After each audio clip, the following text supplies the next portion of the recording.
কাটছে উঠাইছে উঠাইছে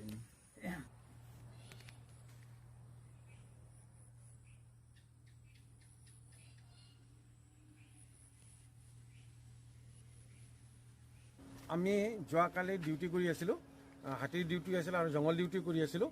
তাৰপিছত ডিউটি কৰি থাকোঁতে নিশা 2মান বজাত এইটো আমাৰ ডিউটি কৰি থকা অৱস্থাত তেতিয়া আমাৰ ডিউটিৰ ষ্টাফ আছিলে দুধনাইট BC অফিচ আছিল আৰু মোৰ ৰংজুলি ষ্টাফটো আছিলে। জংঘলত ডিউটি কৰি থকা সময়তে হাতীৰ ডিউটিও আছিলে।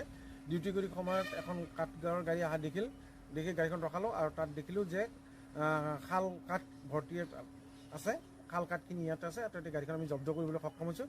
জেগাখিনি টোপোলা খোৱা বুলি কয়, টোপোলা খোৱা জেগাত আমি কাঠখন জব্দ কৰিবলৈ সক্ষম হৈছোঁ। কিমান মান মূল্য? এই কাঠখিনিৰ বজাৰ মূল্য 70,000 পৰা 80,000 মান টকা হ'ব, গোটেই কাঠখিনি মূল্য, যিহেতু সম্পূৰ্ণ শাল কাঠেই হয়। আৰু গাড়ী টাড়ি লৈ 2 লাখ টকা হ'ব। ছাৰ তাতে মানুহ ক'ত পলালে নেকি, কেনেকৈ মানুহ ধৰিলে নে? আৰু কাঠখিনি ক'ৰ পৰা অনাৰ সম্ভাৱনা আছে?